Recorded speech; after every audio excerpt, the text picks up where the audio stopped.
जैकबाबाद वासी गुलाम हैदर जखराणी से पसंदी शादी बाद पबजी गेम दौरान प्यार थियण बाद नेपाल रस्ते कराची का भारत पहुतल कोटड़ी जी भरसा गोठ रिंद हाजाणा जी रवासण सीमा अजकल भारतीय मीडिया से छाइजी वही है। नौजवान सचिन सागर गिरफ्तारी बाद जमानत ते आज़ाद थियल सीमा उत्तर प्रदेश के नोएडा शहर की रबूपुरा वाले इलाके में पंहिंजे चइन ॿारड़नि ऐं नौजवान से गॾु रहे थी। जमानत ते आज़ादी बाद सीमा ऐं सचिन मीडिया से छायल आहिनि। भारतीय चैनलनि जा सहाफ़ी एडे वॾे अंग में संदन घर अची इंटरव्यू वठनि था जो हू सॼो ॾींहुं सवालनि जा जवाब ॾियण में पूरा आहिनि। खेनि मानी खाइण जो वक़्तु बि नथो मिले। नारी हर वक्त बहस जो मौज़ू बणियल हुअण करे चैनलनि में संदसि बारे में ॼाण अॻु में फराहम करण जो मुक़ाबिलो शुरू थी वियो आहे। एसि ताईं जो BBC वारनि खे बि पहुची खांसि इंटरव्यू करणो पइजी वियो। भारतीय मीडिया सीमा बाबति नवां बहस बि छेड़े छॾिया आहिनि। हिकु TV टॉक शो दौरान खेसि सिंधी ॻाल्हाइण लाइ चयो वञे थो, जंहिं ते हू पहिरियों भेरो सिंधी में सवालनि जा जवाब ॾिए थी। सिंधी में ॻाल्हाईंदे सीमा ॿुधायो त सिंध सां तालुक़ रखे थी ऐं ख़ैरपुर मीरस में पैदा थी, जिन ते सचिन जी मोहबत में गिरफ़्तार थी भारत पहुती आहे। हिन चयो त सचिन जी मोहबत में ई हुन ॿोली तब्दील कई आहे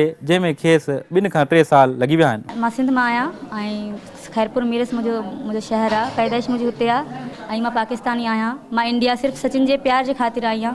लैंग्वेज चेंज जी ॻाल्हि आहे त लैंग्वेज चेंज मुंहिंजी मोहबत में कई आहे ऐं इन लैंग्वेज चेंज करण में 2 खां 3 साल लॻी विया जो मां हीअ लैंग्वेज चेंज कई आहे। सीमा चयो त उर्दू लिखी वञे थी, बाक़ी अंग्रेज़ी खेसि नथी अचे छाकाणि त हू एॾी पढ़ियल न आहे। BBC खे इंटरव्यू ॾींदे संदसि चवणो त गुलाम हैदर सां संदसि ज़बरदस्ती शादी कराई वई हुई ऐं हू खांसि तलाक वठणु चाहे थी। सीमा चयो त 2013 में कंहिं ॿिए खे पसंदि कंदी हुई। घर वारनि खे ॻाल्हि न वणी त ज़ोरी गुलाम हैदर सां खेसि परणायो वियो। हाणे हू हिते पाण खे मारे छॾींदी पर पाकिस्तान न वेंदी। ॿिए पासे सीमा जूं नेपाल में सचिन सां ठाहियल टिकटॉक वीडियोज़ बि मशहूरु थी वियूं आहिनि ऐं खेसि वधि में वधि सर्च कयो पियो वञे। होॾां कराची जे गुलिस्तान जोहर ब्लॉक 9 जे इलाइक़े धणीबख्श ॻोठ जे जंहिं घर में हू मसवाड़ ते रहंदी हुई उते सिंध TV न्यूज़ जी टीम बि पहुची वई। घरधणी कुझु अरसो घर ख़ाली रहण बाद ॿिए मसवाड़ी हवाले करे छॾियो आहे, जन त घरधणी तोड़े पाड़े वारा उन मामले ते ॻाल्हाइण खां लवाए रहिया आहिनि।